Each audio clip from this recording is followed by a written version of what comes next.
Assalamualaikum. Malam itu, desa Tanirejo seperti berubah wujud. Biasanya sepi dan sunyi ketika malam mulai turun, tapi kini seluruh jalan tanah menuju sungai diterangi obor-obor yang berkedip ditiup angin. Suara langkah kaki dan bisik-bisik warga bergema, bercampur dengan suara daun-daun yang bergesekan lirih. Di tepian sungai yang dianggap keramat itulah, ratusan warga berkumpul. Anak-anak yang biasanya bermain di pekarangan kini duduk diam bersila. Para pemuda pun menanggalkan sikap gegabah mereka, ikut larut dalam suasana sakral. Semua membawa sesuatu, hasil bumi, sesajen, atau peralatan upacara yang diwariskan turun-temurun. Di tengah lingkaran besar itu, berdiri kokoh sebuah pohon beringin tua yang dianggap sebagai tempat bersemayamnya penunggu desa. Batangnya besar dan kasar, sebagian kulitnya terkelupas, dan akar-akarnya menjulur keluar dari tanah seperti cakar raksasa. Sekeliling pohon itu dililit kain hitam, dan di depannya telah tersusun tumpukan sesajen, nasi tumpeng raksasa, kepala kerbau yang masih segar, serta berbagai hasil panen seperti ketela, jagung, padi, dan buah-buahan. Aroma kemenyan memenuhi udara, membuat suasana makin pekat dan misterius. Memimpin semua itu adalah Mbah Suroyo, dukun tertua di desa. Tubuhnya kurus dengan mata cekung yang selalu memancarkan sinar aneh. Ia tidak sekadar dihormati, tapi ditakuti. Kata orang, sejak muda ia sudah bisa berkomunikasi dengan makhluk halus. Bahkan kepala desa sendiri tak berani membuat keputusan penting tanpa restu dari Mbah Suroyo. Sosok penunggu yang disebut-sebut warga dengan nama Kisangrah, menurut cerita turun-temurun, adalah makhluk gaib berwujud sesosok makhluk tinggi, kurus, bermuka dua, wajah satu menyerupai manusia renta, dan yang lain seperti tengkorak dengan rambut api. Mbah Suroyo mulai merapalkan mantra-mantra kuno dengan suara berat dan bergetar, seolah ada sesuatu yang berbicara bersamanya. Saat mantra selesai, ia mengambil segenggam tanah dari bawah pohon beringin dan menaburkannya ke kepala kerbau, lalu menyalakan dupa yang mengepulkan asap putih pekat. Ia lalu berteriak pelan namun penuh perintah, "Semua tinggal di sini. Jangan bawa pulang apapun. Dan malam ini, jangan satupun dari kalian keluar rumah. Siapa yang melanggar bukan hanya dirinya yang celaka, tapi bisa satu kampung yang kena." Warga pun menunduk, tak satu pun berani membantah. Mereka segera pulang dengan langkah cepat. Rumah-rumah dikunci rapat, lampu dipadamkan. Tak ada suara. Desa Tanirejo mendadak sunyi, menanti sesuatu yang tak kasat mata. Namun, tak semua warga mengikuti ritual itu. Di pinggiran desa, agak jauh dari keramaian, berdirilah sebuah rumah kayu sederhana yang masih menyala lampunya. Penghuninya adalah satu-satunya keluarga yang memilih tidak ikut ritual sejak bertahun-tahun lalu. Mereka adalah Pak Fikri, seorang buruh tani yang dikenal taat beragama, istrinya Zainab yang lembut dan sabar, serta anak laki-lakinya, Yusuf, yang baru berusia 15 tahun dan sedang belajar menghafal Al-Quran. Keluarga ini tetap berpegang teguh pada ajaran Islam, tak goyah meski tekanan dari warga makin hari makin besar.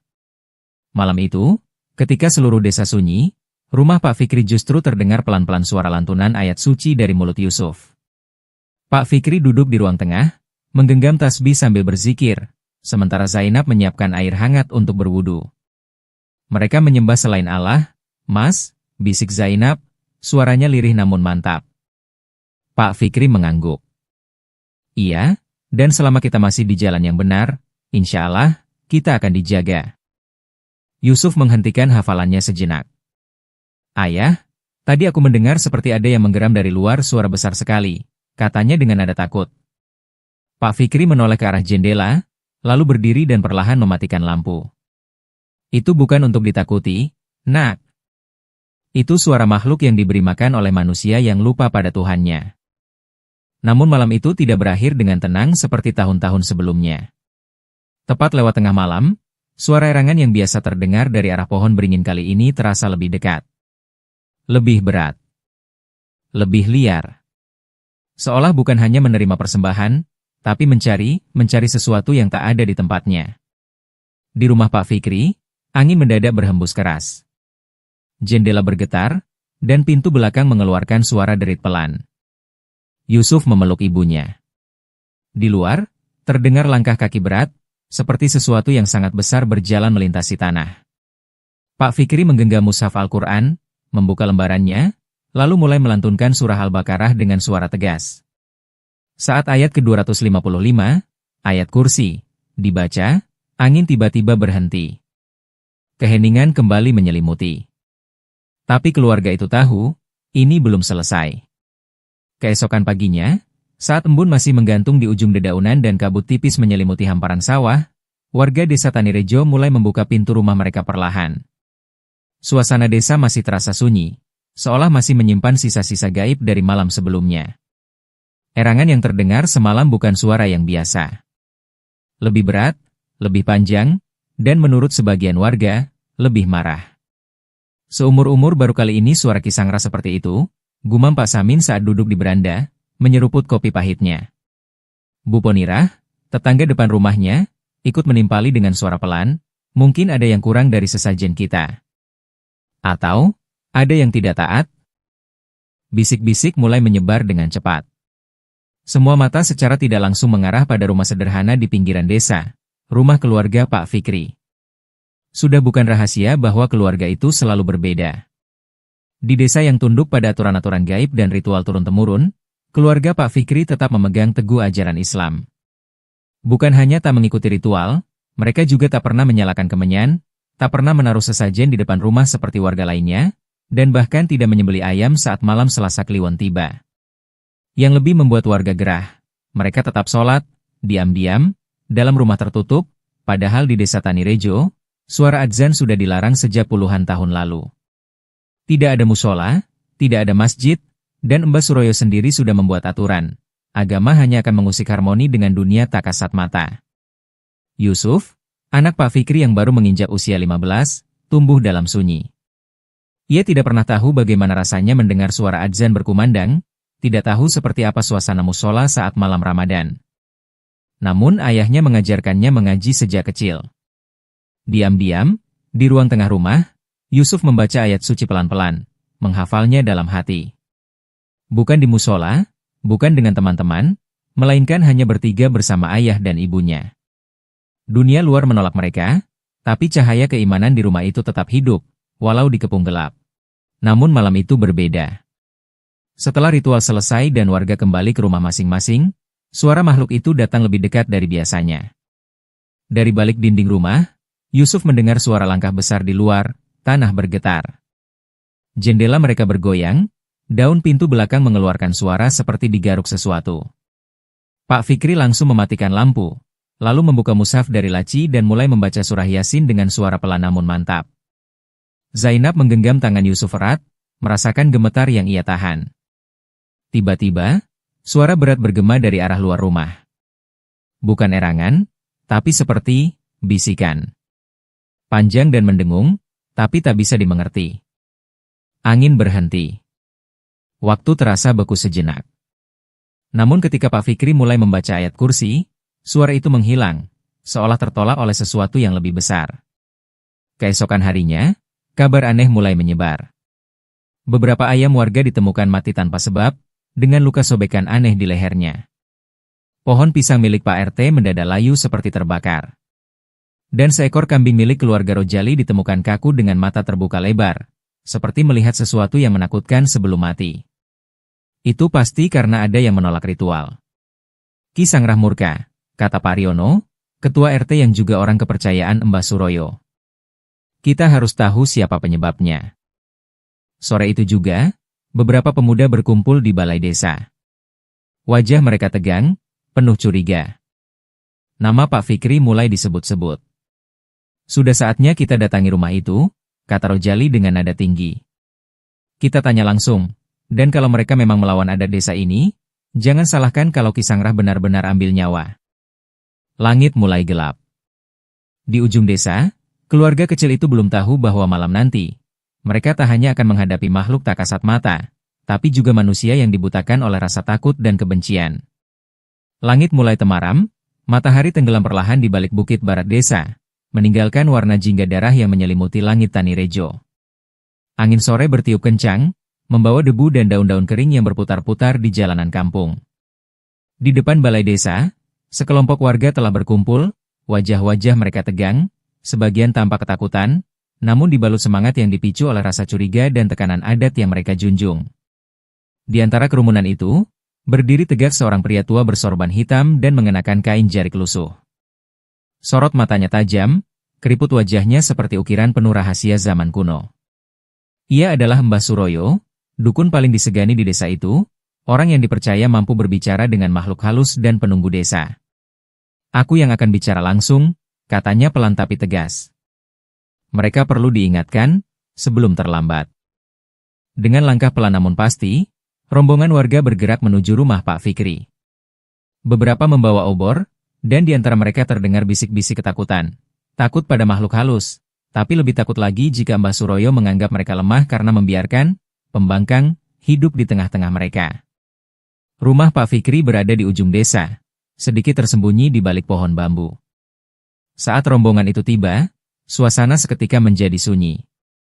Tak ada suara binatang malam, tak ada desir angin. Hanya ketegangan yang terasa menekan udara. Tok! Tok! Tok! 3 ketukan keras menggema di pintu kayu rumah itu. Tak lama, pintu terbuka perlahan. Pak Fikri berdiri di sana, mengenakan baju koko lusuh dan sarung. Wajahnya tenang, namun sorot matanya waspada. Di belakangnya, Zainab berdiri diam sambil menggenggam bahu Yusuf yang mulai gelisah. Mbah Suroyo melangkah maju, berdiri hanya beberapa jengkal dari ambang pintu. Pak Fikri, ucapnya dalam suara berat. Sudah bertahun-tahun kau dan keluargamu menolak adat desa ini. Menolak memberikan persembahan. Menolak tunduk pada penunggu tanah ini. Pak Fikri mengangguk pelan. Kami hanya ingin menjalani keyakinan kami, Mbah. Kami tidak mengganggu siapapun. Tapi kalian mengundang murka, potong Mbah Suroyo, suaranya mulai meninggi. Tadi malam, Ki Sangrah menunjukkan tanda. Erangannya bukan karena puas, tapi karena marah. Karena satu rumah ini tidak patuh. Warga yang berdiri di belakang mulai berseru pelan, menimpali, menambah tekanan. Suasana semakin panas. Yusuf menggigit bibirnya, menahan takut. Kami tidak akan ikut ritual itu, Mbah, jawab Pak Fikri mantap, meski suaranya gemetar. Kami tidak menyembah selain Allah. Kalau harus mati karena itu, maka kami siap. Beberapa warga langsung berbisik panik. Kurang ajar, bisik seseorang. Berani menentang Mbah Suroyo. Namun Mbah Suroyo tidak langsung marah. Ia justru tersenyum kecil, senyum yang dingin dan membuat merinding. Kalau begitu, katanya lirih. Jangan salahkan siapa-siapa kalau malam ini ada yang datang menjemput. Ia kemudian berbalik, memberi isyarat agar warga ikut mundur. Tapi sebelum pergi, ia menatap langsung ke arah Yusuf, dan berkata pelan, nyaris seperti gumaman, namun terdengar jelas oleh seisi rumah. Yang muda biasanya yang lebih disukai. Pak Fikri menutup pintu perlahan. Wajahnya kini pucat, namun matanya masih teguh. Di dalam rumah itu, ketiganya duduk bersila. Tak ada yang bicara. Hanya suara napas dan detak jantung yang terasa begitu nyaring. Mereka tahu, malam nanti bukan malam biasa. Dan di luar sana, angin kembali berembus, kali ini lebih dingin, lebih basah, seperti napas sesuatu yang besar dan lapar. Malam turun dengan cepat di desa Tanirejo. Tak seperti biasanya, langit malam itu dipenuhi awan hitam pekat tanpa seberkas bintang pun. Udara terasa pengap, seolah langit menahan sesuatu yang akan jatuh. Angin berhenti, dan keheningan menyelimuti desa seperti kain kafan. Di rumah Pak Fikri, pelita satu-satunya menyala redup di sudut ruang tengah. Yusuf duduk bersila di antara ayah dan ibunya. Di depannya, mushaf Al-Quran terbuka, ayat-ayatnya memantulkan cahaya lemah dari pelita. Pak Fikri membaca surah Al-Baqarah dengan suara pelan namun mantap. Zainab memegang tasbih dan berzikir lirih, sementara Yusuf menahan rasa takut yang mulai merayap ke dadanya. Tiba-tiba, terdengar suara dari luar. Seperti langkah kaki, berat, menyeret, lalu berhenti. Diikuti suara napas panjang dan dalam, seperti makhluk raksasa mengendus-endus rumah mereka. Pak, bisik Zainab gemetar. Pak Fikri meletakkan tangannya di bahu istri dan anaknya. Jangan panik. Terus baca dalam hati. Jangan berhenti. Tiba-tiba jendela bergetar hebat. Seolah dihantam sesuatu dari luar. Pelita nyaris padam. Yusuf menahan teriakannya, dan Pak Fikri langsung bangkit, mengambil air dalam botol kecil, air doa yang sudah ia simpan sejak lama. Lalu terdengar suara. Suara itu bukan suara manusia, bukan pula binatang. Seperti gabungan erangan dan geraman, dalam dan memekakkan. Dinding rumah bergetar, pintu berderak seperti akan copot dari engselnya. Kemudian, pintu belakang terbuka sendiri. Dari balik kegelapan, muncul sesosok makhluk. Tinggi, hitam legam, tubuhnya dibalut rambut panjang yang kotor. Matanya merah menyala seperti bara, mulutnya lebar dengan lidah panjang menjulur ke lantai. Bau busuk menyengat, seperti bangkai dicampur kemenyan basi. Yusuf menahan napas. Zainab menangis pelan. Pak Fikri maju selangkah, lalu mengangkat tangan kanan dan membaca doa keras. Makhluk itu berhenti sejenak. Matanya menyipit. Namun perlahan ia kembali maju, melangkah pelan tapi pasti. Tangannya yang besar dan berbulu mulai meraih ke depan. Pak Fikri membaca ayat kursi dengan suara lantang. Tiba-tiba, pelita menyala terang. Yusuf merasakan hawa panas menjalar, bukan dari api, tapi dari sesuatu yang tidak terlihat. Makhluk itu meraung, menutupi telinganya, tubuhnya menggeliat seperti terbakar. Pak Fikri terus membaca, dan Zainab serta Yusuf ikut mengulang dalam hati. Cahaya di sekitar mereka makin kuat, meski tidak berasal dari pelita. Makhluk itu mundur, menggeliat, lalu mengeluarkan raungan terakhir yang mengguncang rumah. Dengan sekali hentakan, ia meledak menjadi kabut hitam yang langsung lenyap di sapu angin malam. Suasana sunyi. Napas Pak Fikri terengah.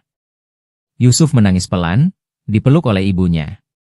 Di luar rumah, tak ada satupun suara. Tak ada angin, tak ada jangkrik. Malam itu, keluarga Pak Fikri selamat. Namun mereka tahu, ini baru awal. Serangan itu bukan hanya cobaan, tapi peringatan.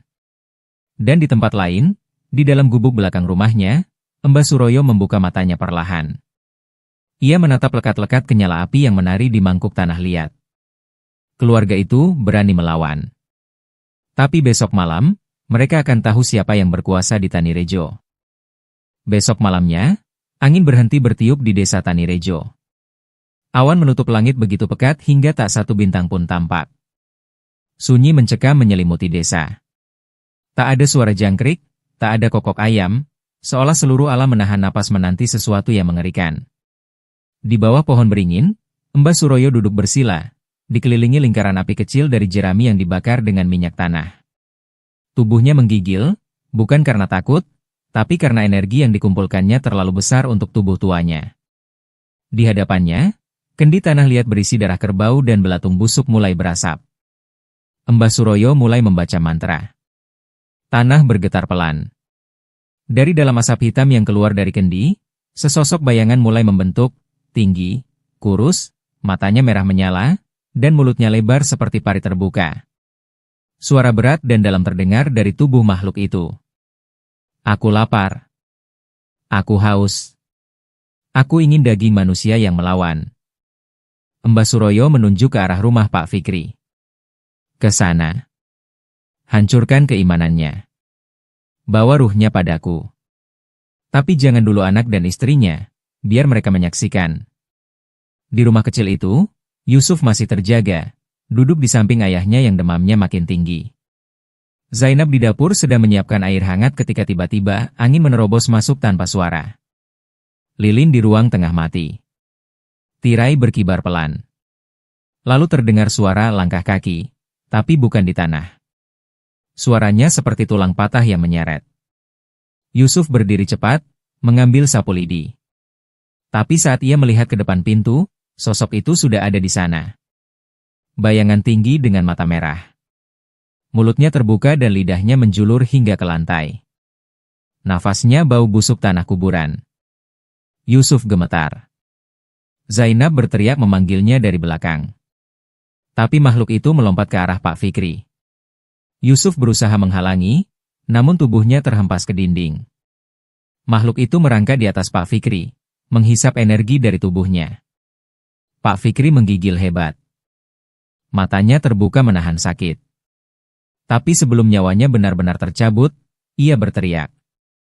Yusuf! Ingat Kiai Najib! Jangan kembali sebelum kamu siap. Dan suara itu menjadi kata terakhirnya. Pak Fikri meninggal malam itu, tubuhnya dingin, wajahnya pucat, tapi matanya memejam dalam damai. Zainab menjerit memeluk tubuh suaminya. Yusuf menangis sejadi-jadinya sambil mencium tangan ayahnya yang mulai kaku. Keesokan harinya, warga melihat rumah itu dari kejauhan. Mereka tidak berani mendekat. Bahkan ketika Zainab meminta tolong untuk menggali kubur, tak seorang pun datang. Biarkan saja. Itu akibatnya menolak Mbah Suroyo, kata salah satu warga, ketakutan. Zainab dan Yusuf menguburkan Pak Fikri sendiri dengan cangkul dan tangan penuh luka. Tak ada tahlil, tak ada doa bersama. Hanya isak tangis seorang istri dan anak, yang kini sendirian di tengah desa yang membenci mereka. Tapi malam itu, saat Yusuf menatap langit yang kembali berbintang, ia berjanji. Aku akan pergi, yah. Aku akan cari Kiai Najib. Dan aku akan kembali untuk menyalakan cahaya yang sudah ayah jaga. Pagi itu, embun belum mengering saat Yusuf berdiri di depan rumah. Ransel lusuh di punggung, sepasang sandal jepit menapak tanah yang masih basah. Di hadapannya, Bu Zainab berdiri dengan mata sembab, memegangi sebuah bekal kecil berisi nasi dan telur asin. Wajahnya penuh cemas, tapi ia tetap tersenyum meski hatinya pecah. Jalanmu panjang, Le. Tapi ibu percaya, kamu kuat, katanya lirih, menyentuh pipi Yusuf yang masih basah karena air wudhu subuh tadi. Ibu, kenapa gak ikut aja? Tanya Yusuf pelan. Zainab menggeleng. Rumah ini peninggalan bapakmu. Kalau ibu pergi, siapa yang jagain? Biar ibu di sini. Kamu fokus cari ilmu, ya? Jangan pikirin ibu. Tapi kalau ada waktu, kirim surat. Yusuf menunduk. Bibirnya gemetar menahan tangis. Kalau mereka ganggu ibu lagi. Zainab menepuk dadanya sendiri. Ibu akan jaga diri. Insya Allah, Allah akan lindungi ibu. Dan ibu juga percaya, kamu bakal kembali jadi cahaya buat desa ini. Pelukan terakhir itu terasa berat. Seakan mereka tahu, waktu akan berjalan lambat sebelum bisa saling bertemu lagi. Yusuf berjalan menuruni jalan setapak meninggalkan Tani Rejo. Matahari mulai naik. Bayangan tubuhnya memanjang di tanah. Beberapa warga mengintip dari balik jendela, sebagian hanya memalingkan muka. Tak ada yang melepas kepergian Yusuf, tidak satupun. Zainab berdiri lama di depan rumah, menatap sampai bayangan anaknya menghilang di balik kebun pisang. Saat tak terlihat lagi, ia masuk ke dalam rumah. Menutup pintu. Mengunci dari dalam. Malam-malam berikutnya menjadi sunyi. Zainab tak lagi berani menyalakan lampu hingga larut. Ia tidur dengan Al-Quran kecil di dada, berharap ayat-ayat itu cukup untuk menahan segala gangguan yang bisa datang. Dan benar. Malam itu, suara mengerikan kembali terdengar. Di luar, sesuatu menggores-gores dinding dengan kuku panjang. Angin menerpa jendela seperti ada yang memaksa masuk. Tapi Zainab hanya duduk di sudut kamar, membaca surah Al-Baqarah meski air matanya terus mengalir. Mereka boleh punya makhluk, tapi aku punya Allah, bisiknya pelan. Sementara itu, Yusuf menempuh perjalanan panjang ke arah timur, menuju lereng Gunung Wilis. Ia berjalan kaki menembus hutan dan desa-desa kecil, membawa bekal seadanya. Ia tidak tahu pasti seperti apa Kiai Najib, atau di mana tepatnya padepokan itu. Tapi satu yang ia bawa dengan pasti, wasiat ayahnya, dan tekad yang menyala dalam dada. Dan jauh di belakangnya, bayangan kekuatan gelap mulai meradang. Setelah menempuh perjalanan selama hampir 3 hari, dengan kaki lecet dan perut sering kosong, Yusuf akhirnya tiba di lereng Gunung Wilis. Kabut menyelimuti pepohonan pinus, dan udara terasa lebih dingin, menusuk kulit. Ia menyusuri jalan setapak yang hanya bisa dilalui satu orang. Sunyi. Hanya suara burung hutan dan desir angin yang menemaninya. Di balik rimbunnya bambu dan semak-semak liar, tanpa sebuah bangunan sederhana dari kayu dan batu. Di gerbangnya tertulis papan kayu kusam. Padepokan Al-Huda, tempat mengasah nurani. Yusuf mendekat pelan, ragu. Tangannya gemetar saat hendak mengetuk gerbang. Tapi sebelum ia sempat mengetuk, suara berat namun lembut terdengar dari dalam. "Masuk saja, nak. Kami sudah menunggu." Pintu terbuka sendiri. Di dalam, tanpa halaman bersih, beberapa santri duduk mengaji beralas tikar, dan suara lantunan ayat suci terdengar menyejukkan. Di serambi, duduklah seorang lelaki tua berjubah putih dengan sorban kusam di bahunya. Wajahnya penuh keriput namun bersinar. Itulah Kiai Najib. Yusuf mendekat dengan badan lelah dan mata sembab. Ia langsung bersimpuh di depan sang Kiai, lalu mencium tangannya. "Yusuf, anak Pak Fikri ya?" tanya Kiai Najib dengan sorot mata tajam tapi penuh kasih. Yusuf mengangguk pelan. "Bapak saya sudah meninggal, Kiai. Sebelum wafat, beliau menyuruh saya mencari panjenengan. Beliau bilang, saya harus belajar di sini, untuk menyelamatkan kampung kami dari kegelapan." Kiai Najib menghela napas panjang. "Tani Rejo? Aku tahu. Aku sudah lama mendengar tentang Mbah Suroyo dan apa yang terjadi di sana. Kau datang bukan hanya sebagai santri, Yusuf. Kau datang membawa misi, berat, tapi mulia." Yusuf hanya bisa menangis, tubuhnya jatuh dalam pelukan Kiai Najib. Malam itu, ia diberi tempat tidur sederhana, disuguhi nasi hangat, dan untuk pertama kalinya sejak ayahnya meninggal, ia merasa tenang. Hari-hari di pesantren tidak mudah. Yusuf harus bangun sebelum subuh, membersihkan halaman, ikut halakah tafsir, belajar ilmu hikmah dan wirid-wirid khusus. Kadang ia menangis diam-diam karena rindu ibu, atau karena mengingat suara ejekan warga desa. Tapi ia tidak pernah mengeluh. Sebab setiap malam, Kiai Najib menasihatinya dengan kalimat yang menyejukkan. "Jika hati kita penuh cahaya, maka gelap sebesar apapun tak bisa menelan kita, Yusuf." Tiap malam Jumat, Kiai Najib mengajaknya ke surau tua di atas bukit, untuk bermunajat dan membaca amalan khusus. Di sana, Yusuf mulai merasakan perubahan. Ia bisa melihat makhluk halus dari kejauhan. Ia bisa merasakan hawa sihir yang ditinggalkan. Dan Kiai Najib mulai mengajarkannya ilmu yang tidak biasa, ilmu untuk menembus kabut kegelapan. Sementara itu di Tani Rejo, Zainab makin tertekan.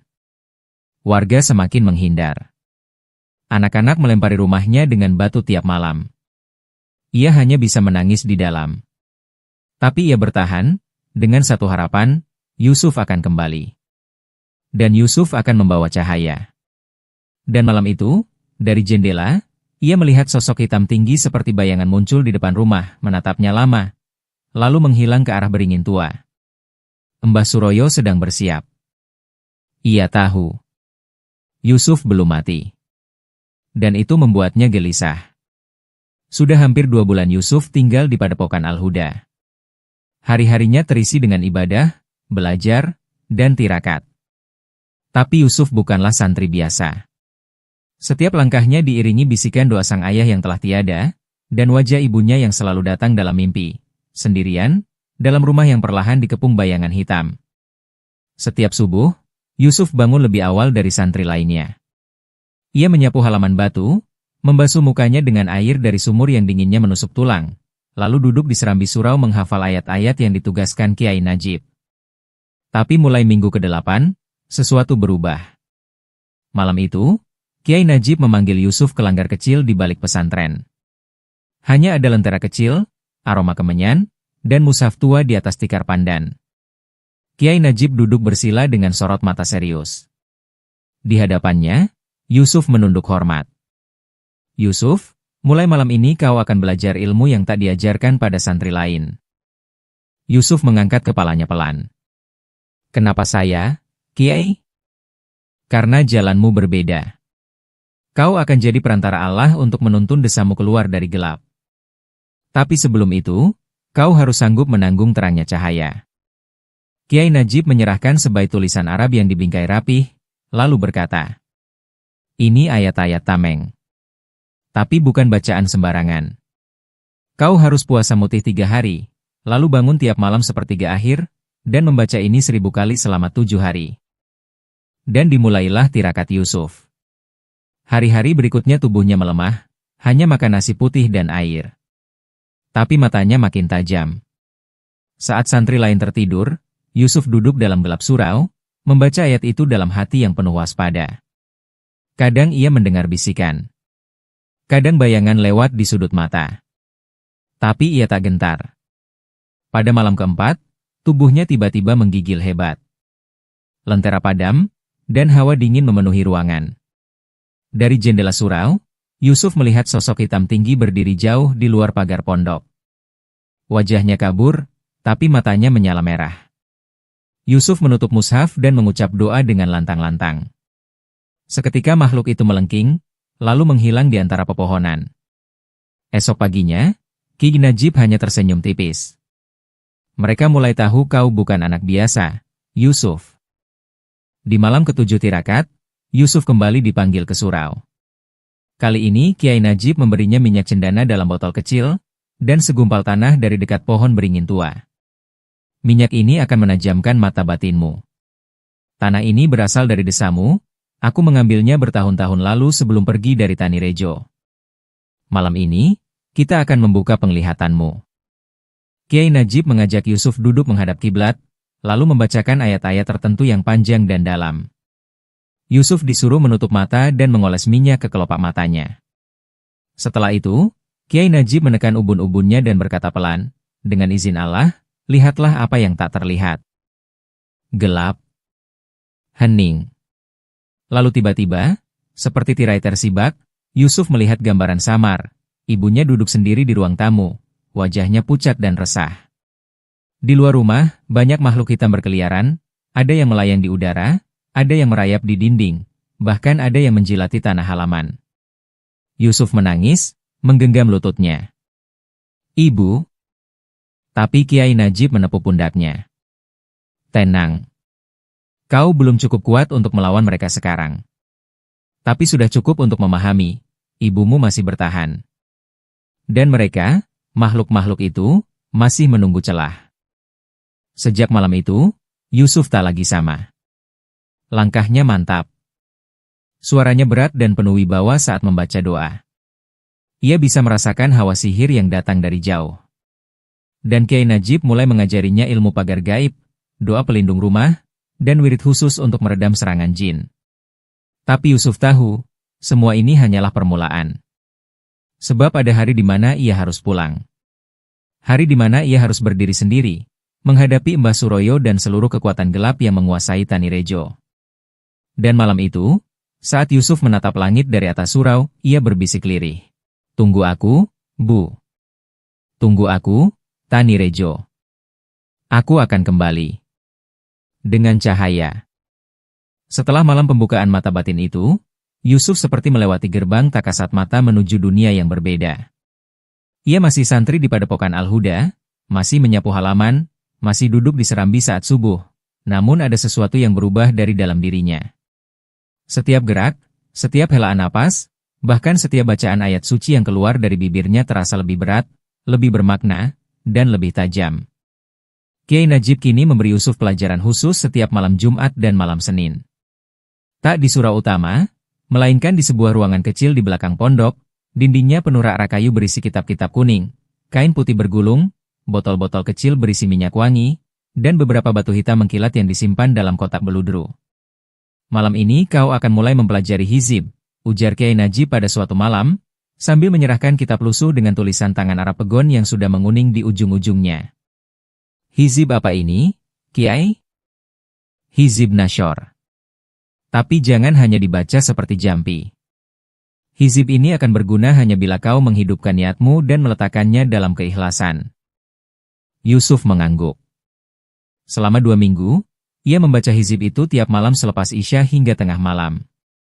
Kadang bersama Kiai Najib, kadang sendirian di surau, kadang di tepi sungai kecil yang mengalir di balik bukit. Ia membaca pelan, kadang bersuara, kadang dalam hati. Setiap lafaz diulang berkali-kali hingga melekat di benak dan dada. Suatu malam, saat membaca bagian terakhir dari hizib, Yusuf mendengar suara angin berdesir di sela daun yang tak bergerak. Ia membuka mata, langit gelap, bulan purnama memantul di air sungai. Tapi hawa di sekelilingnya hangat, nyaman, seperti pelukan tak terlihat. Yusuf tahu, sesuatu di dalam dirinya mulai hidup. Minggu berikutnya, Kiai Najib memberinya sebuah tugas baru, menguasai wirid pelindung dari segala sihir. Bacaan ini berasal dari warisan para wali. Ada 17 ayat, dibaca dalam susunan tertentu, lalu diulang sebanyak 313 kali tiap malam selama 40 malam. Ini pagar pertamamu, sebelum kau bisa melindungi orang lain. Boleh saya tahu namanya, Kiai? Sebagian menyebutnya Asmaul Hirs. Tapi nama bukanlah hal utama. Yang penting adalah isi dan niatnya. Selama 40 malam, Yusuf hampir tak tidur. Siang hari ia ikut ngaji seperti biasa. Malamnya duduk bersila hingga fajar menyingsing. Tubuhnya mengurus, matanya menghitam, tapi batinnya seperti bara yang mulai menyala. Dan dalam masa itu, Yusuf mulai merasakan hal-hal baru. Ia bisa mengetahui kapan ada santri yang berbohong kepada guru. Ia bisa mencium aroma tak sedap saat ada orang masuk pondok dengan niat buruk. Ia bisa merasakan hawa dingin menusuk di belakang tengkuk saat melintas di lorong tertentu, tempat katanya pernah ada santri kerasukan. Namun Kiai Najib selalu mengingatkan, semakin tajam mata batinmu, semakin kau harus menundukkannya. Ilmu hikmah tidak lahir untuk kesombongan, tapi untuk menolong, meski tak terlihat oleh orang lain. Setelah wirid pelindung selesai, tibalah Yusuf pada pelajaran paling berat, ilmu pagar gaib. Malam itu, Kiai Najib menyalakan 7 pelita di sekeliling Yusuf. Ia menyuruh Yusuf berdiri di tengah, lalu membaca ayat-ayat panjang dari surah tertentu. Kau harus membayangkan tubuhmu dikelilingi oleh cahaya dari langit. Cahaya yang turun sebagai jawaban atas doamu. Cahaya itu menembus kulitmu, melapisi tubuhmu, memantul ke tanah dan menjulang ke langit. Yusuf menurut. Lama ia berdiri, kadang kakinya gemetar, kadang tubuhnya ingin rebah. Tapi ia terus membayangkan cahaya itu, sambil terus membaca ayat-ayat yang diajarkan. Saat pelajaran itu selesai, Kiai Najib berkata, mulai malam ini, kalau ada yang ingin mencelakaimu lewat jarak jauh, mereka harus berhadapan dulu dengan pagar cahaya yang kau bangun sendiri. Dan benar saja, beberapa malam kemudian, saat Yusuf tertidur di serambi, ia mendengar suara seperti cakaran kayu di lantai. Saat membuka mata, ia melihat seekor ular besar berwarna hitam berada di ambang pintu, lidahnya menjulur, matanya bersinar merah. Tapi tubuh Yusuf tak bergerak. Ia tetap dalam posisi duduk, hanya mengucap satu kalimat zikir. Dan ular itu mendesis, lalu tubuhnya terbakar pelan-pelan dari ekor hingga kepala, menguap menjadi asap. Setelah peristiwa itu, Yusuf tahu, dirinya tak lagi sama. Kini Kiai Najib tak lagi mengajarinya hanya dari kitab, melainkan dari pengalaman langsung. Yusuf kadang diajak ke rumah warga yang diganggu jin, kadang diminta menjadi imam saat ada jenazah yang semasa hidupnya terlibat ilmu hitam. Ia mulai menghadapi kegelapan dalam bentuk yang nyata. Namun di balik semua itu, Yusuf tetaplah Yusuf. Di sela wirid dan ilmu, ia masih mencuci pakaiannya sendiri di sungai, masih membantu menimba air untuk santri kecil yang ketumpahan ember, dan masih mencatat doa-doa untuk dikirimkan tiap malam pada almarhum ayahnya. Sebab ia tahu, semua ilmu yang ia pelajari, semua hikmah yang ia serap, bukanlah untuk membesarkan dirinya, tapi untuk membela yang tak mampu, untuk melindungi yang tertindas, dan untuk satu misi yang makin hari makin terasa dekat, membebaskan Tani Rejo. Dan setiap malam, sebelum tidur, ia hanya punya satu harapan dalam doa. Ya Allah, kuatkanlah hamba untuk pulang dengan cahaya. Untuk ibuku. Untuk desa kami. Padepokan Al-Huda tampak tenang dari luar. Angin gunung yang dingin bertiup lembut di antara pohon-pohon trembesi yang tumbuh mengelilingi kompleks pondok.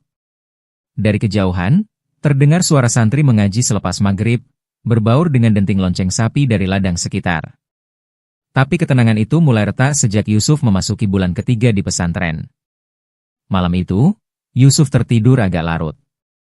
Setelah menyelesaikan wirid malam dan membantu seorang santri yang mengigau ketakutan karena mimpi buruk, ia merebahkan tubuhnya di ranjang bambu kecil di pojok kamarnya.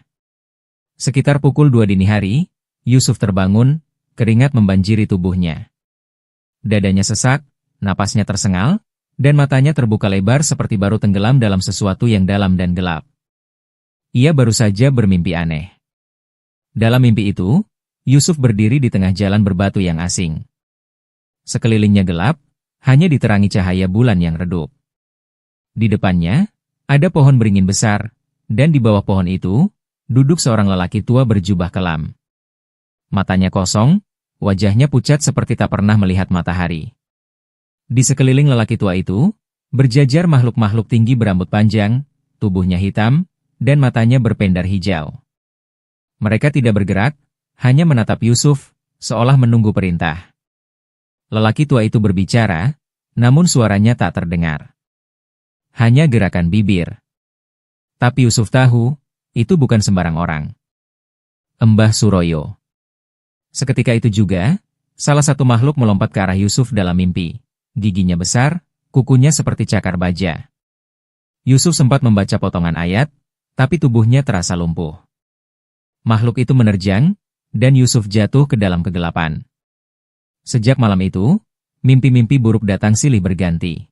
Kadang Yusuf bermimpi rumah ibunya terbakar, dengan suara rintihan dari dalam. Kadang ia melihat kuburan ayahnya terbuka sendiri, dan dari dalamnya keluar tangan-tangan hitam meraih langit. Kadang pula ia merasa dirinya dikubur hidup-hidup, dikelilingi bisikan, tangisan, dan tawa-tawa miring yang menggila. Yusuf mulai murung.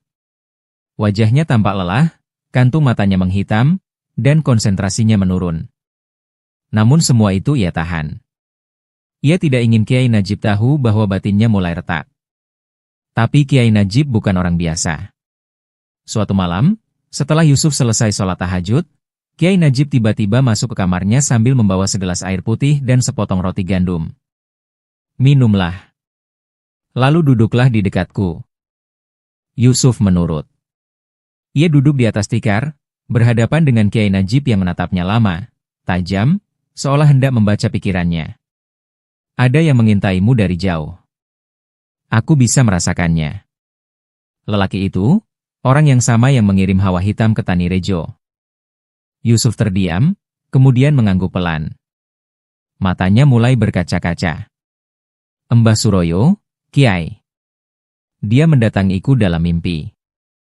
Kiai Najib menghela napas. Dia tidak sedang mencoba menakutimu saja. Dia sedang menguji pagar doamu. Mencari celah. Kalau kau goyah, meski sedikit, dia akan masuk.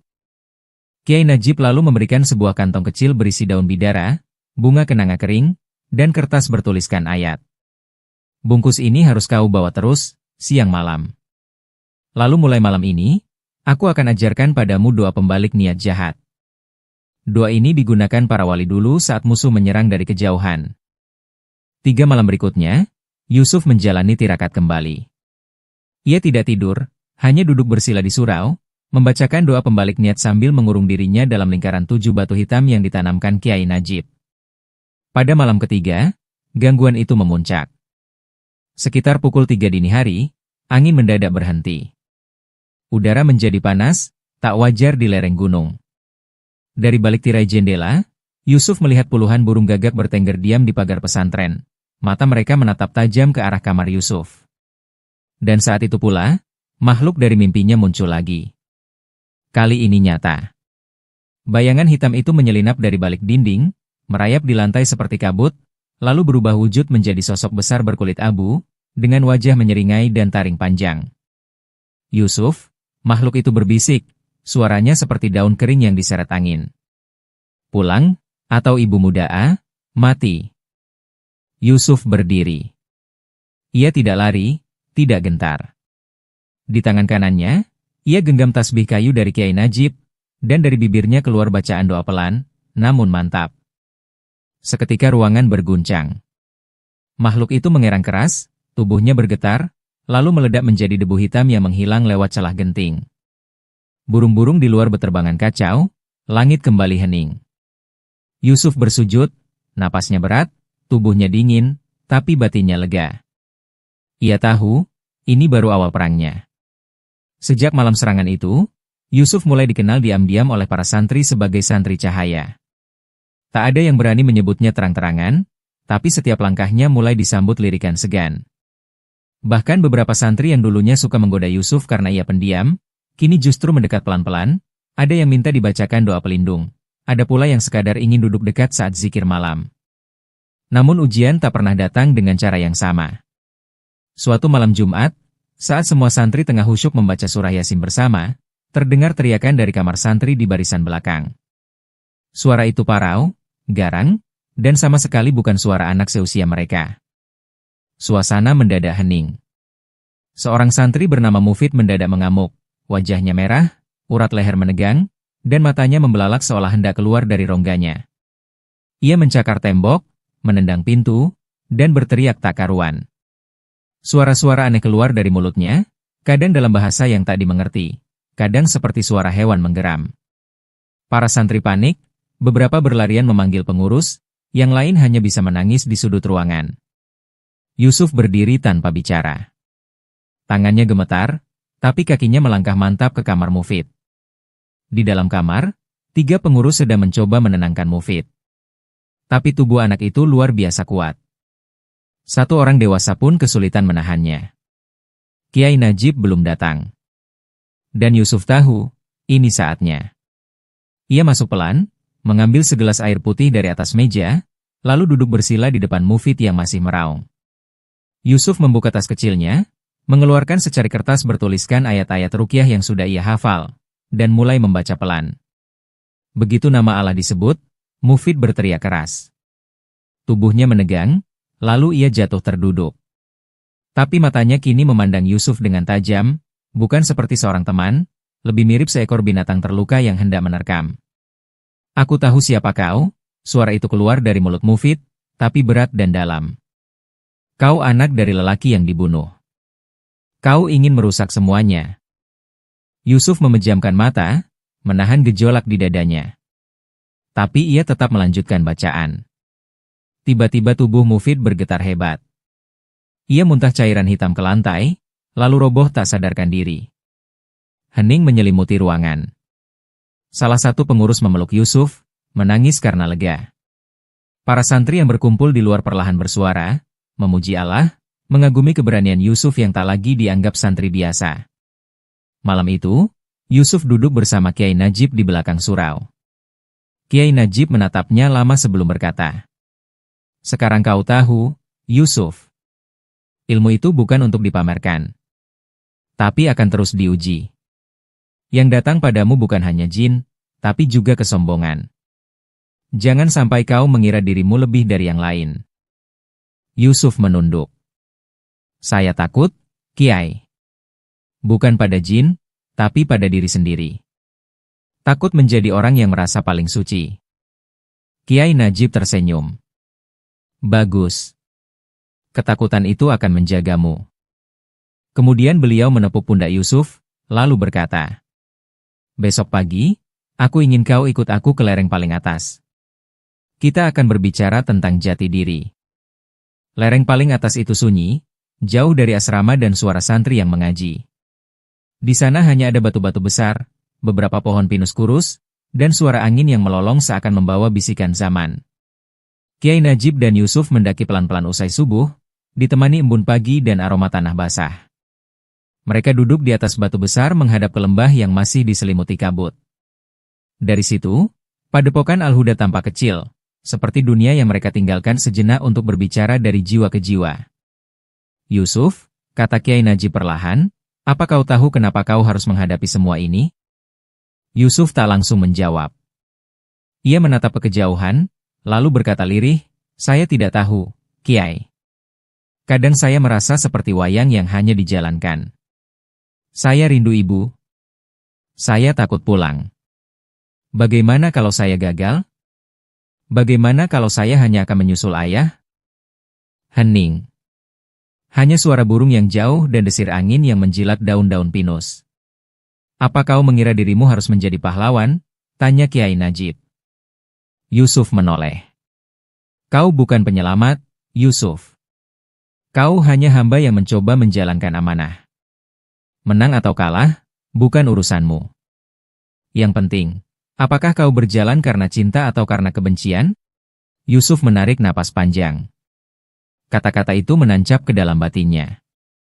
Lalu Kiai Najib berdiri dan berkata, "Ayo, ikut aku ke makam." Mereka turun sedikit ke lereng sebelah timur, tempat tersembunyi di balik semak belukar. Di sana ada sebuah makam tua, hanya ditandai batu nisan kecil dan pohon randu yang daunnya rimbun. "Inilah makam guruku," kata Kiai Najib. "Dulu aku juga seperti kamu. Takut, bingung, merasa tak cukup. Tapi beliau pernah bilang, jangan cari kekuatan, carilah ketundukan. Maka kekuatan akan mengikuti." Kiai Najib menyuruh Yusuf duduk dan membaca doa. Setelah itu, mereka diam lama. Yusuf menunduk, menggenggam tanah basah di makam itu, lalu menitikkan air mata. "Ayahku mati karena menolak tunduk pada kegelapan," bisiknya. "Dan aku hidup, karena harus menghadapi kegelapan itu." Ia menengadah. "Tapi kenapa aku?" Kiai Najib menatapnya lama, lalu menjawab. "Karena kau satu-satunya yang masih punya cahaya dalam darah itu." Malam itu, Yusuf tak tidur. Ia duduk di serambi surau, memandangi bulan purnama yang menggantung penuh. Di dalam hatinya, gelisah bercampur pasrah. Tiba-tiba angin bertiup pelan, dan seolah dari sela-sela malam, suara itu datang suara ayahnya. "Yusuf, kau tak sendiri. Langkahmu berat, tapi doaku selalu mengiringi. Jangan takut." Yusuf menutup matanya. Air matanya jatuh tanpa suara. Dan di sanubarinya, ia mulai percaya, dirinya tak ditugaskan karena sempurna. Tapi karena bersedia berjalan, meski dengan kaki gemetar. Malam itu, Yusuf bangkit, mengambil air wudhu, lalu sujud dalam diam. Tak meminta kemenangan. Hanya kekuatan untuk berjalan. Besok, sebuah cahaya akan datang dalam mimpi. Isyarat untuk pulang. Malam itu hujan turun tipis di lereng gunung. Angin membawa hawa dingin yang menusuk tulang, tapi di dalam surau kecil yang temaram, Yusuf tetap duduk bersila, tubuhnya dibalut sarung dan selimut tipis. Di hadapannya, pelita minyak menyala redup, memantulkan bayangan wajahnya di dinding bambu. Sudah 3 malam Yusuf mendawamkan wirid khusus dari Kiai Najib, membaca Ya Nur, Ya Hadi, Ya Hak 1000 kali selepas tahajud. "Agar hatimu menjadi cermin," kata sang Kiai. Dan dari cermin itu, Allah akan memperlihatkan sesuatu. Malam ini adalah malam ketiga. Yusuf menutup mata. Hatinya bergetar lirih di antara zikir dan rasa kantuk. Tapi ia tahan. Tangannya memegang tasbih, bibirnya bergerak pelan, dan pikirannya perlahan larut dalam irama napas dan nama-nama suci. Lalu tiba-tiba, ia merasa tubuhnya ringan. Angin berhenti. Suara hujan menghilang. Ia membuka mata, tapi yang ia lihat bukan lagi surau, melainkan padang luas yang bersinar lembut. Tanahnya putih, seperti kabut yang memadat. Langit di atasnya berkilau seperti malam penuh bintang. Dan di tengah padang itu, berdiri seseorang. Yusuf mengenali sosok itu bahkan sebelum mendekat. "Ayah," bisiknya. Pria itu tersenyum. Wajahnya damai, berjubah putih, matanya memandang penuh kasih. Ia tak bicara dengan suara, tapi Yusuf mendengar pesannya langsung dalam hatinya. "Jangan takut. Langkahmu benar. Tapi belum waktunya menyerang. Kau harus pulang bukan dengan kemarahan, tapi dengan cahaya."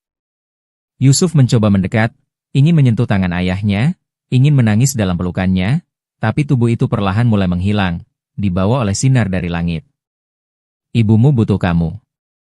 Tapi jangan terbakar oleh dendam. Kembalilah dengan hati yang jernih. Dan ingat, mereka hanya gelap, bukan kekal." Seketika Yusuf terbangun. Nafasnya terengah. Pelita masih menyala, dan suara hujan kembali terdengar. Tapi tubuhnya terasa ringan. Ada kedamaian aneh dalam dadanya. Air mata mengalir, bukan karena sedih, tapi karena rindu yang diberi harapan. Keesokan harinya, Yusuf menghadap Kiai Najib. Sebelum ia sempat berkata apa-apa, sang Kiai sudah membuka surban dan duduk bersila. "Kau sudah melihatnya, bukan?" tanya Kiai Najib lembut. Yusuf mengangguk pelan. "Kalau begitu, Bersiaplah. Malam ini aku akan memberikan izin terakhir, ijazah doa pembalik sihir dan hizib pengikat jin. 2 ilmu terakhir sebelum kau pulang. Yusuf terdiam. Perasaannya campur aduk. Tapi kini ia tahu, meski takut tetap ada, cahaya di dalam hatinya tak lagi padam. Malam itu, Yusuf berwudu dengan air sumur yang paling dingin. Ia duduk di bawah pohon randu tempat makam guru Kiai Najib. Di sana, Kiai Najib membacakan ijazah terakhir, doa-doa yang diturunkan dari guru ke murid, dari para ahli hikmah kepada yang terpilih. Dengan suara berat dan penuh haru, Kiai Najib berkata, "Mulai malam ini, kau bukan lagi santriku. Kau adalah cahaya yang akan menyala di Tanirejo." Lalu ia menutup mata dan berseru lirih, "Pulanglah, Yusuf. Sudah waktunya." Pagi itu, langit di lereng gunung tampak ganjil. Kabut turun lebih tebal dari biasanya, dan burung-burung tak terdengar bersahut seperti hari-hari sebelumnya. Udara terasa berat, seolah ada sesuatu yang tertahan di antara bumi dan langit. Yusuf tengah membersihkan halaman surau ketika seekor burung hantu melintas rendah di atas kepalanya, lalu hinggap di atap langgar, menatapnya dengan mata lebar tak berkedip.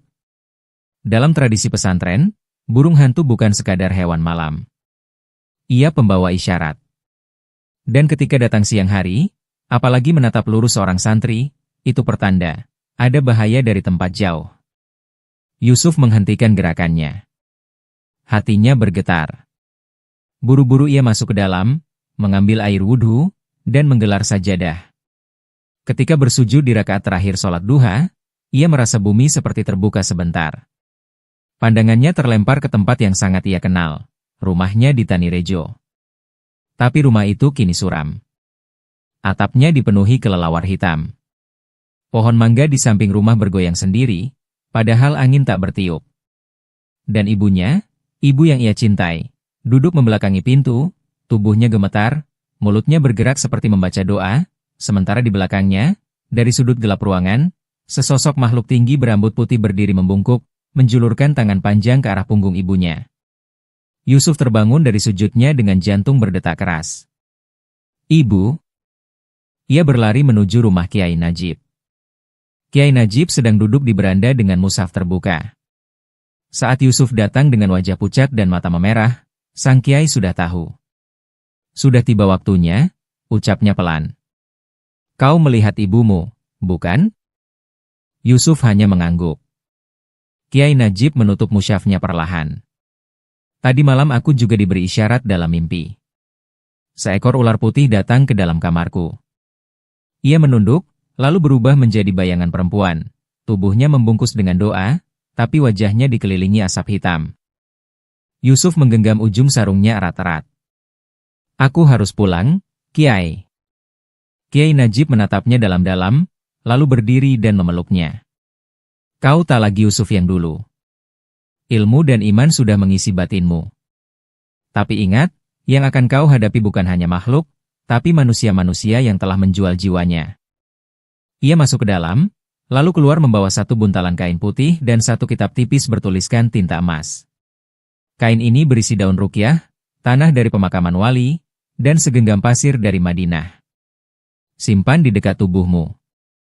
Dan kitab ini, bacalah ketika kau tak tahu harus berbuat apa." Yusuf menerimanya dengan gemetar. Lalu Kiai Najib mengangkat tangannya tinggi-tinggi. Di hadapannya, semua santri berkumpul, berbaris diam dan penuh haru. Mereka telah tahu, Yusuf akan meninggalkan mereka, bukan untuk pergi biasa, tapi untuk menantang kegelapan yang telah lama menguasai satu kampung di lereng selatan, Tanirejo. Malam itu, sebelum berangkat, Yusuf kembali ke surau. Ia duduk di tempat biasa, membaca satu hizib terakhir yang ditugaskan, hizib nasyor. Doa kemenangan. Di akhir doanya, ia berkata lirih, "Ya Allah, bila aku jatuh, jagalah ibuku. Bila aku takut, kirimkan kekuatanmu. Dan bila aku menang, biarlah cahaya ini menyinari tanah tempat aku dilahirkan." Langit pagi di padepokan Al-Huda terlihat redup, seolah ikut merasakan beratnya langkah Yusuf yang bersiap meninggalkan tempat itu. Di hadapannya, Kiai Najib berdiri dalam diam, memandangi murid kesayangannya yang kini sudah tumbuh menjadi sosok dengan pancaran wibawa. "Waktumu sudah datang," kata Kiai Najib pelan. "Tanirejo memanggilmu." Yusuf menunduk, mencium tangan gurunya. "Doakan saya, Kiai. Semoga bisa membawa terang ke tempat yang lama tertutup gelap." "Bawalah yang telah kau pelajari," lanjut Kiai Najib, sambil menyelipkan sesuatu ke dalam tas kecil Yusuf. "Ayat ini jangan kau baca sembarangan. Hanya ketika kau benar-benar terdesak." Yusuf mengangguk. Ia tahu, perjalanan pulang kali ini bukan sekadar perjalanan fisik, melainkan perjalanan menuju takdirnya. Yusuf berjalan kaki menuruni bukit, menyusuri jalan setapak yang pernah ia lewati 3 bulan lalu. Kali ini hatinya tidak dibebani keraguan, tapi oleh keyakinan.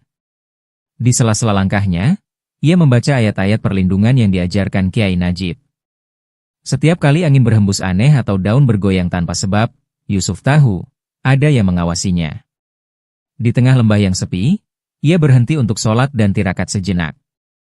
Malamnya ia menginap di surau tua milik seorang petani. Lelaki itu memandang Yusuf dengan mata penuh keheranan. "Dari mana, Le?" "Dari pondok." "Menuju kemana?" "Pulang ke Tanirejo." Lelaki tua itu terdiam. Tanirejo? Nama itu sudah lama terdengar angker di telinga orang-orang. Saat malam turun di penginapan kecil di pinggiran desa Ngandul, Yusuf tertidur setelah membaca hizib pelindung. Tapi di tengah malam, ia terbangun karena mimpi aneh. Ia melihat ibunya berdiri di depan rumah dengan mata terpejam, dikelilingi kabut hitam. Di kejauhan, suara lonceng samar-samar terdengar, disusul jeritan makhluk tak dikenal. Yusuf bangun dengan keringat dingin. Ia segera berwudu dan mendirikan sholat malam, lalu membaca doa-doa yang diamanatkan gurunya. Paginya, saat ia melanjutkan perjalanan, seekor burung hitam mengikuti dari kejauhan. Yusuf tahu, ini bukan burung biasa. Ia melafalkan ayat kursi dan meniupkan ke udara. Burung itu melengking tinggi, lalu menghilang di balik awan. Saat mentari naik di hari ketiga, Yusuf memasuki wilayah yang tak asing baginya. Pepohonan jati, ladang kering, dan aroma tanah Tanirejo menyambutnya. Tapi hawa di sekitarnya terasa berat, seperti kabut yang tak terlihat tapi menghimpit dada. Di tikungan terakhir sebelum gerbang desa, Yusuf berhenti. Di depannya, jalan lengang. Tapi angin bertiup kencang, dan dari kejauhan, suara gonggongan anjing terdengar sumbang. Ia menunduk dan mengusap wajahnya. "Bismillah," bisiknya. Saat ia melangkah masuk ke desa Tanirejo, langit mendung bergelayut. Rumah-rumah tampak tertutup rapat. Tak ada suara anak-anak. Tak ada tawa. Desa ini sudah berubah. Di depan rumahnya, Yusuf berhenti. Pintu kayu tua itu tertutup. Tapi dari celah jendela, ia melihat ibunya duduk, sendirian, diam, menatap kosong. "Ibu?" Yusuf mengetuk perlahan. Tak ada jawaban. Ia buka pintu perlahan, masuk, dan berlutut di hadapan ibunya. Tangannya menggenggam jemari sang ibu yang dingin. "Ibu, ini aku, Yusuf. Aku sudah pulang."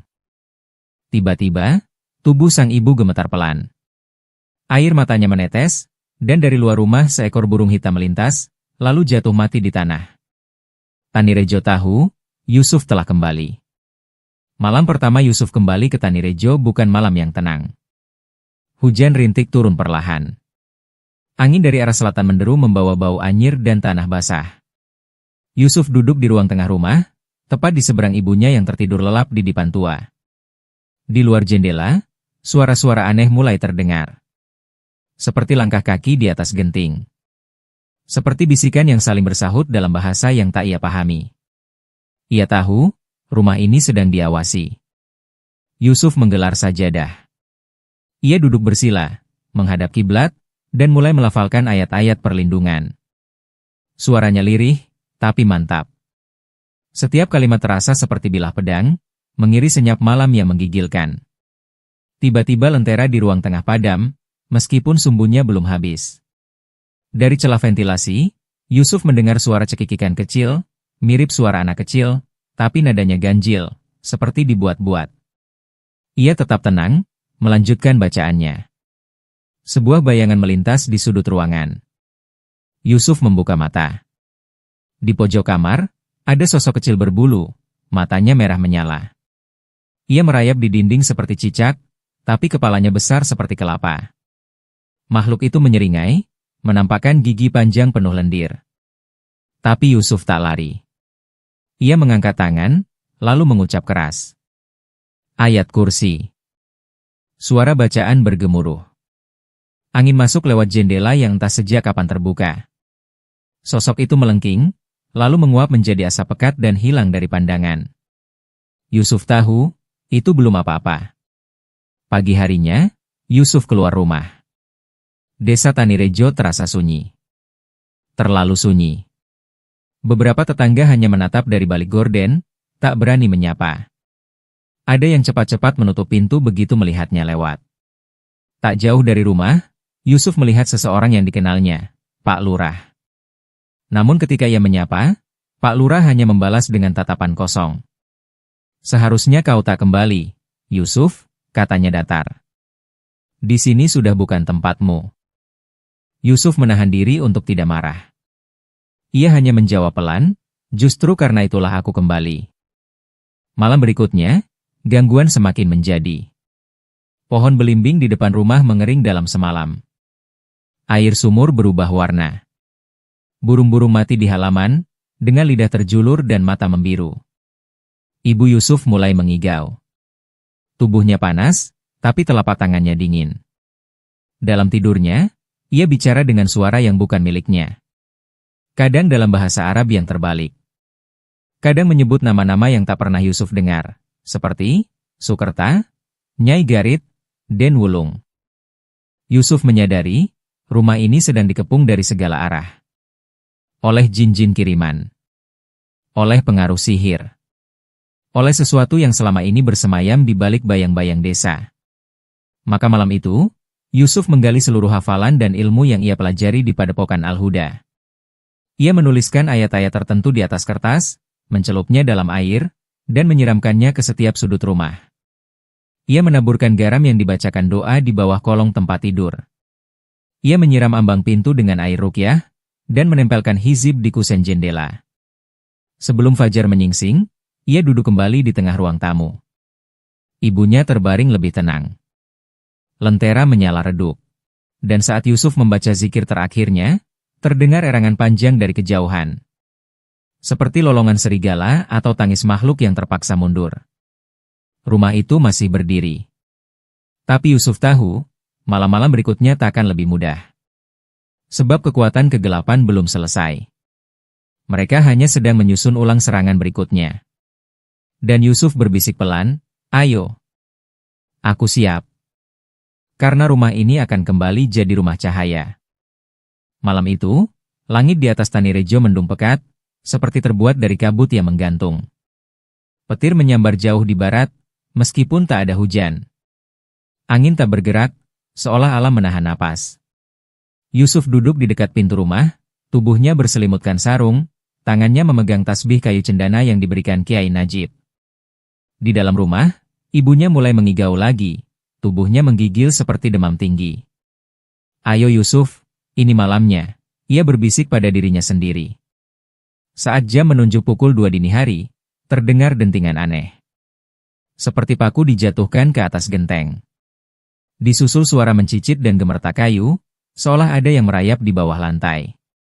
Kemudian, sunyi. Sunyi yang membuat dada sesak. Tiba-tiba, pintu belakang bergetar. Seolah ada yang mendorong dari luar dengan kekuatan besar. Yusuf berdiri perlahan, menatap arah dapur. Ia melafalkan syalawat nariyah 3 kali, lalu membaca ayat kursi sambil menahan napas. Pintu itu terbuka pelan, meskipun ia yakin sudah diganjal kayu. Dari balik gelap, keluar asap tipis, lalu sebuah tangan. Kurus, berwarna hitam kehijauan, kukunya panjang melengkung. Disusul kepala, atau sesuatu yang mirip kepala, dengan 2 mata merah menyala dan mulut menyeringai sampai ke telinga.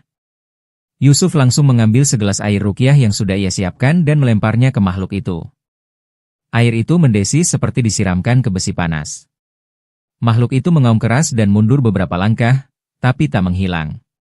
Justru dari belakangnya, muncul dua sosok lain, tinggi, berbulu, dan berkepala seperti rusa namun bermata manusia. "Wahai utusan Suroyo," Yusuf berkata lantang. "Demi Allah, kalian tak berhak masuk rumah ini. Aku adalah pelindung tanah ini, dan aku berlindung pada Allah dari semua tipu daya kalian." Ketiga makhluk itu menggigit udara dan melesat ke arah Yusuf dengan kecepatan mengerikan. Tapi Yusuf sudah menutup matanya, mengangkat tangan, dan berseru. Ledakan suara terdengar dari dinding rumah. Tembok bergetar, genteng terguncang. Tiga sosok itu terpental mundur dan mengeluarkan suara seperti retakan tulang. Salah satunya, yang bermulut lebar, terbakar dari kaki hingga kepala, lalu meledak jadi debu. Yusuf mengambil tanah dari botol kecil, tanah dari bawah beringin desa yang dibawa Kiai Najib, dan menaburkannya ke lantai sambil membaca doa pelindung bumi. Sisa dua makhluk itu meraung, lalu berbalik dan melesat keluar jendela. Di kejauhan, Yusuf mendengar lolongan yang memanjang, entah itu tangisan atau peringatan. Dalam keheningan yang kembali menyelimuti rumah, ibunya terbatuk pelan. Tubuhnya masih lemah, tapi demamnya menurun. Ia membuka mata sebentar dan melihat Yusuf, lalu berbisik. "Kamu sudah kembali, Nak? Aku tahu kau akan pulang." Yusuf mendekap ibunya. "Sudah, Bu. Mulai malam ini, rumah kita bukan lagi tempat gelap. Ini benteng cahaya." Ia menatap keluar jendela. Di halaman, di antara pepohonan, ada banyak pasang mata yang mengintip dari gelap. Tapi tak satu pun berani masuk. Yusuf tahu, mereka belum selesai. Tapi malam ini, ia menang. Besoknya langit desa Tanirejo malam itu terasa lebih pekat dari biasanya. Tak ada bintang. Awan menggumpal rendah seolah menekan bumi. Udara berhawa pengap, seperti menahan nafas sebelum tumpahnya bencana. Yusuf berdiri di depan rumah ibunya yang kini sunyi. Warga sudah lama menutup diri, tak lagi mau berbicara tentang Allah atau kebaikan. Masjid ditinggalkan. Musola kosong. Tak ada adzan. Yang terdengar hanya suara lirih gamelan gaib yang entah dari mana datangnya. Tiba-tiba, dari arah jalan setapak, datanglah sosok berjubah putih, berjalan pelan tapi pasti. "Assalamualaikum," ucap Kiai Najib saat sampai di depan rumah Yusuf. "Waalaikumsalam, Kiai." "Tak perlu pasukan, Yusuf. Malam ini hanya ada kita berdua." Karena mereka sudah memilih keyakinannya. Yusuf mengangguk. Ia tahu yang dimaksud Kiai Najib. Tanirejo bukan lagi desa biasa. Desa ini sudah menjadi sarang kekuatan gelap, dipelihara, dipuja, dan diwariskan dari generasi ke generasi. Mereka berjalan menuju pohon beringin tua di ujung desa. Pohon yang dulu Kiai Najib peringatkan sebagai akar semua kebusukan. Langkah mereka mantap, walau angin berputar liar di sekeliling. Dari kejauhan, suara gamelan gaib makin keras, berseling bisikan dan lolongan makhluk-makhluk tak terlihat. Di bawah pohon itu, telah menunggu. Mbah Suroyo berdiri di tengah lingkaran api kecil.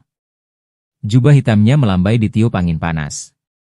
Di sampingnya berdiri sesosok makhluk tinggi, kurus, bermuka dua, wajah satu menyerupai manusia renta, dan yang lain seperti tengkorak dengan rambut api. Itu adalah Ki Sangrah, penunggu leluhur Tanirejo, yang telah disembah secara diam-diam oleh warga selama puluhan tahun. "Lihat, Kiai tua," gumam Mbah Suroyo, "tak ada lagi tempat untuk Tuhanmu di desa ini. Tanirejo milik kami. Dan ini, penjaganya." Ki Sangrah mengangkat tangannya. Tanah bergetar. Akar-akar beringin bangkit seperti ular, melilit dan menebar bau amis. Dari kegelapan, ratusan makhluk hitam muncul. Jin, dedemit, siluman, semua menyeringai dengan mata merah menyala. Yusuf menggenggam tasbih dan minyak cendana. Kiai Najib menarik napas panjang dan membuka mushaf kecil dari balik jubahnya. "Ini bukan lagi tentang menyelamatkan desa," kata Kiai Najib, suaranya dalam. "Ini tentang mengembalikan tahta langit di tempat yang telah dirampas oleh penyembah bumi." Ia duduk bersila, membaca ayat kursi dengan suara yang menggema jauh ke langit. Yusuf melangkah ke depan. Wajahnya tenang. Ia membaca ayat-ayat tameng yang dulu ia pelajari saat tirakat 7 malam, lalu berseru lantang. Makhluk-makhluk hitam meraung. Ki Sangrah menggeram keras, lalu menghantam tanah. Gelombang sihir menyapu ke arah Yusuf dan Kiai Najib, tapi sebuah dinding cahaya tegak berdiri di depan mereka. Tasbih Kiai Najib berputar cepat, memancarkan kilatan.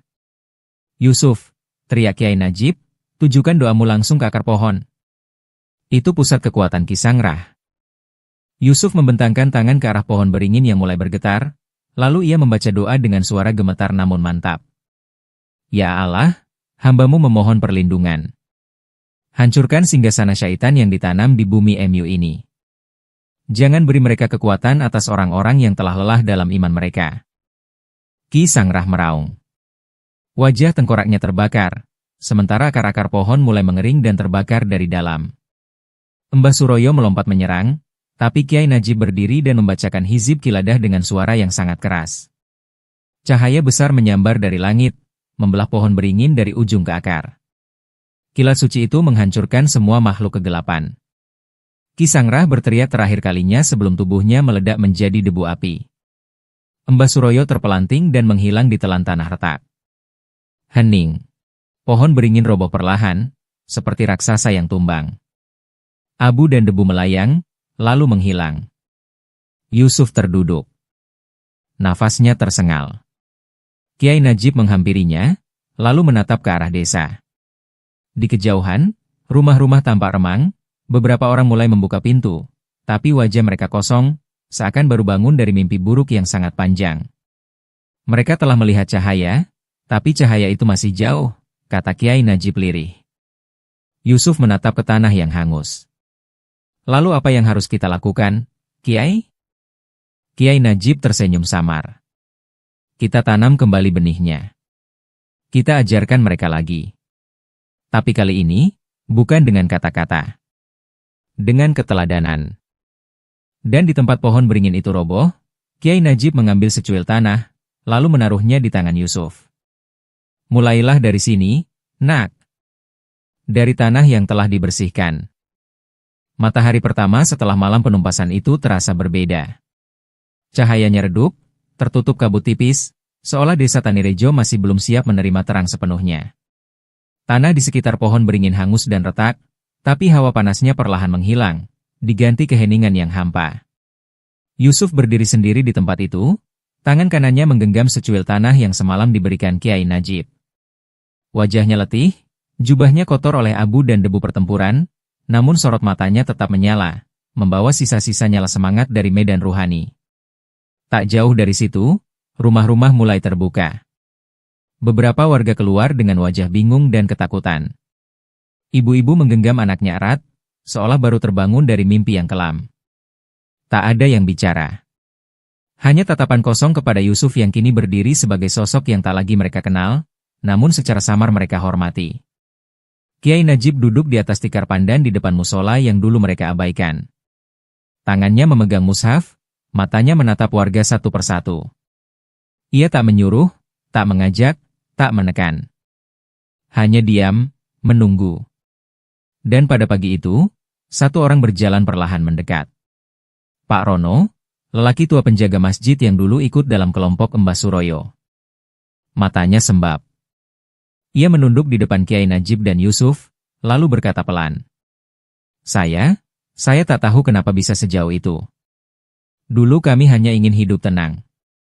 Tapi setelah Ki Sangrah mulai muncul dalam mimpi, dan Mbah Suroyo mulai bisa mendatangkan hujan atau menahan wabah, kami mulai percaya, dan akhirnya menyembah.